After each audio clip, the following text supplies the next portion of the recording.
పరిచయం. నేను 2వ తరగతి నుండి ఈ మార్షల్ ఆర్ట్స్ అనేటువంటిది గురువుగారితో నేను నేర్చుకోవడం జరిగింది.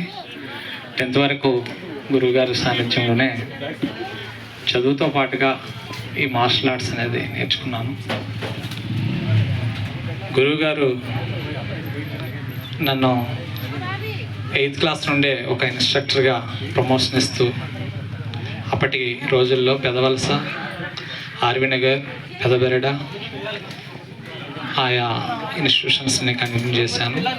ఆ తర్వాత స్టడీ పర్పస్గా వైజాగ్ కృష్ణా కాలేజ్ వెళ్ళిపోయాను. అక్కడ చదువుతున్న రోజుల్లో కూడాను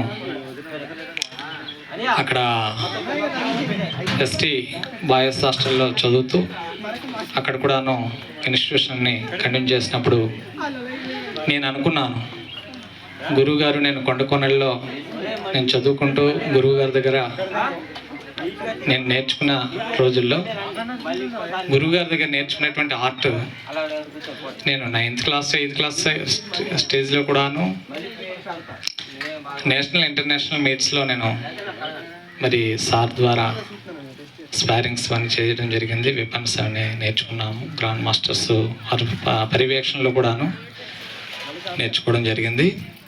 కానీ ఇంకా ఏదో సిటీలో వెళ్తే సిటీలో ఉన్నటువంటి ట్రైనింగ్ డిఫరెంట్గా ఉంటుందేమో అని చెప్పేసి చాలా అక్కడ యమాగుచి జపాన్ స్టైల్స్ని, కొరియన్ స్టైల్స్ని, సిటోరియో స్టైల్స్ని రకరకాల స్టైల్స్ అన్ని కూడా నేను టెస్ట్ చేశాను.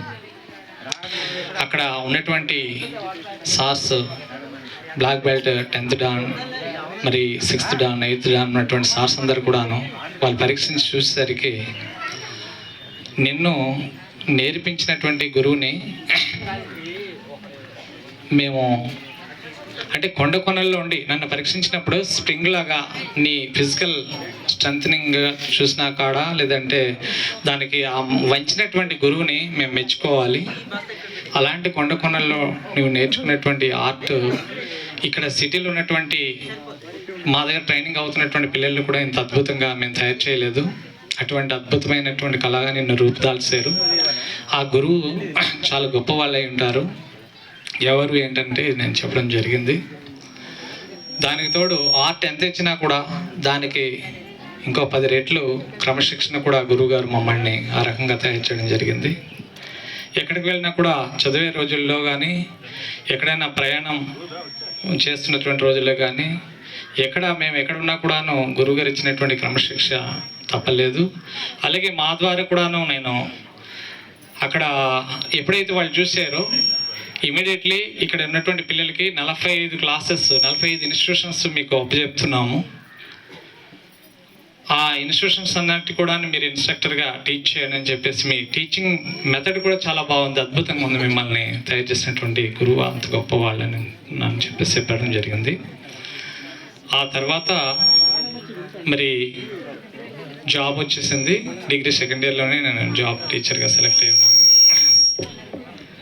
తర్వాత జాబ్ వచ్చిన తర్వాత కూడా గురువుగారు నేర్పించినటువంటి కళల్ని ఇన్స్టిట్యూషన్స్గా పెదబెరడ, జీమడుగుల ఏపీఆర్ పిల్లలు, సిహెచ్ఎస్ పిల్లలు, అలాగే నురుమతి హై స్కూల్ పిల్లలు, Paderu GJ college degree college పిల్లలు, అలాగే పెదబేలు ఏపీఆర్ కాలేజ్ పిల్లలు, అరకివేలు ఏపీఆర్ కాలేజ్ పిల్లలు వీళ్ళన్నిటి కూడాను ఇన్స్ట్రక్టర్స్గా ఒక బ్రౌన్ బెల్ట్, బ్లాక్ బెల్ట్ హోల్డర్స్ని తయారు చేస్తూ ఆయా ప్రాంతాల్లో గురువుగారు ఇచ్చినటువంటి ఆర్ట్ని విస్తరింపజేయడం జరిగింది.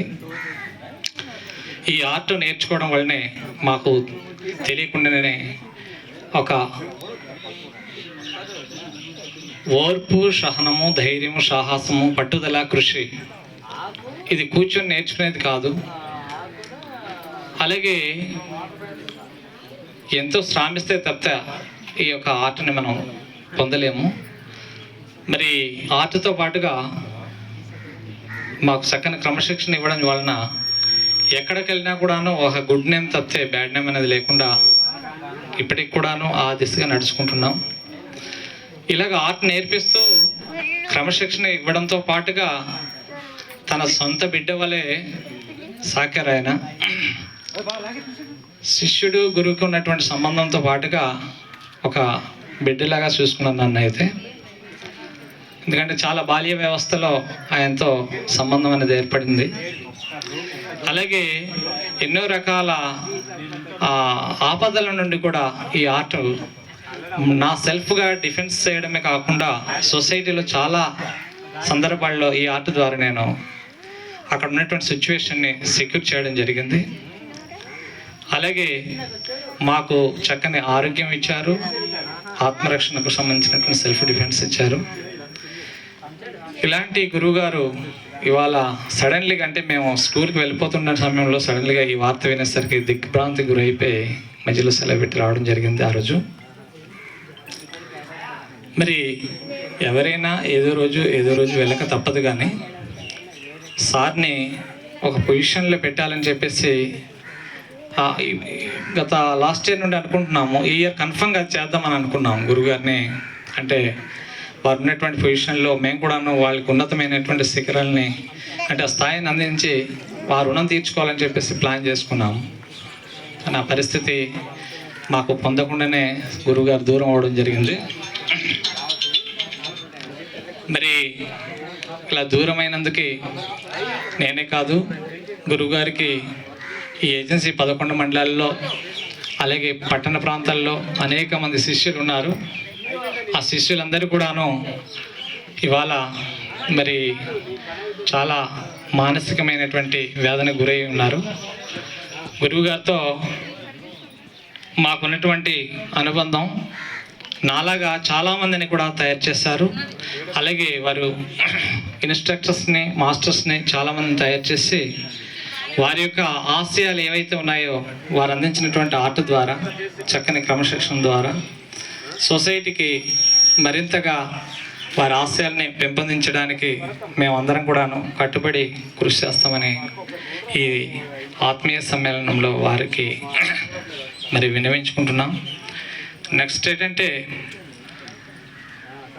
గురువు గారికి మనం చెప్పాల్సినటువంటిది ఇంకోటి ఉంది. ఆయన నిజంగా ఆస్తులు కూడబెట్టడము, సంపాదించడము ఇలాగా అనుకున్నట్లయితే జగన్ సార్ ఎప్పుడో గ్రేట్ పొజిషన్లోకి వెళ్ళిపోవాలి. ఆర్ట్ అనేటువంటిది అమ్మలేదు ఆయన. ఉచితంగా పిల్లలకి తోచింది కుదిరితే ఇవ్వండి, లేకపోతే లేదని చెప్పేసి చాలామంది పేద పిల్లలకి ఆయన ఈ ఆర్ట్ని గిఫ్ట్గా ఇవ్వడం జరిగింది. అదే సిటీలో నేను అక్కడ టెస్ట్ చేయడానికి వెళ్ళినప్పుడు, వైజాగ్లో ఉన్నప్పుడు ఒక 10-15 years back monthly fee, admission fee 600, monthly fee 300 collect చేసేటువంటి రోజులు. ఈయన స్టార్ట్ చేసేసి మరి ఎన్నో ఏళ్ళు గడిచి అప్పటి నుండి ఆయన ఆ రకంగా వెళ్ళినట్టయితే కనుక ఆయన ఆర్థికంగా ఎంతో కూడబెట్టి లగ్జరీ లైఫ్ అనుభవించాల్సినటువంటి గురువుగారు కూడాను ఆయన అది ఆశించలేదు. నిష్కామ యోగి అనాలి అని చెప్పాలంటే, కర్మయోగి అనాలి. ఎందరినో శిష్యుల్ని తయారు చేసుకొని ఆయన అందరి హృదయాల్లో స్థిరస్థాయిగా ఎటువంటి ఆశించకుండా ఆయన మా ముందు అంతటి హృదయంలో ఆయన స్థానం సంపాదించారు. ఎప్పటికి కూడా ఒకరిది ఆశించలేదు. అలాగని బలవంతకరంగా ఏ రకంగా ఆయన ఆశించేటువంటి మనిషి కాదు. ఇవ్వడం తప్పితే తీసుకునే పొజిషన్ లేదు. పరిస్థితిని పెట్టి ఏదైనా ఉంటే ఓపెన్గా అడిగేవారు, పరిస్థితి ఎలా ఉందని చెప్పేసి. ఆ రకంగా అడిగితే శిష్యులుగా వారికి తోచినటువంటి సహాయం అనేది అందిస్తూ నడిపించడం జరిగింది. మేము బాధపడేవాళ్ళమే. మరి అనివార్య కారణాల వలన ఆ ఫ్యామిలీ పొజిషన్ అప్పట్లో వివాహం జరిగిన తర్వాత మరి ఏమైంది తెలియదు, కొంచెం మానసికంగా స్ట్రెస్ గురవడం వలన కొంచెం డ్రింక్ హ్యాబిట్ ఉండేది. దాన్ని ఎన్నోసార్లు చెప్తే కొన్నిసార్లు కంట్రోల్ చేసుకుంటూ విడిచిపెట్టేవాళ్ళు, కొన్నిసార్లు మళ్ళీ దాన్ని తీసుకునేటువంటి పరిస్థితి ఉండేది. ఏదేమైనా కూడాను మేము సెటిల్మెంట్ అయిపోయి ఎక్కడెక్కడో దూరంగా వెళ్ళిపోవడము, అన్నదమ్ములుగా మరి బావగారు, భూషణ్ గారు అందుబాటులో ఉన్నా కూడా వారు కూడా ఇలా దైవ సేవలో వారి కార్యకలాపాల్లో బయటకు వెళ్ళిపోతుండడము. సమయం ఎప్పుడు ఏ క్షణంలో మనది కాదు కాబట్టి అది వచ్చే సమయం వచ్చి వారు కళ్ళ ముందు నుండి భౌతికంగా దూరం అవడం అనేది జరిగిపోయింది. ఎనీవే, ఏదేమైనా గురువు గారికి ఉత్తమ గతులు, సద్గతులు ప్రాప్తించి ఆ భగవంతు సాన్నిధ్యం చేరుకోవాలని చెప్పేసి మేము శిష్యుల నుండి అందరం కూడా అందరి తరపు నుండి మేమైతే కోరుతున్నాము. వారి యొక్క ఆశయాల్ని, వారి యొక్క గిఫ్ట్కి ఇచ్చినటువంటి ఆర్ట్ని తప్పకుండా భావితరాలకు అందిస్తూ చక్కని క్రమశిక్షణతో మంచి సమాజ నిర్మాణం చేయడానికి మా వంతు కృషి చేస్తామని చెప్పేసి ఇంతటితో మరి సమయం ఆసన్నం అవుతుంది కాబట్టి ముగిస్తున్నాను.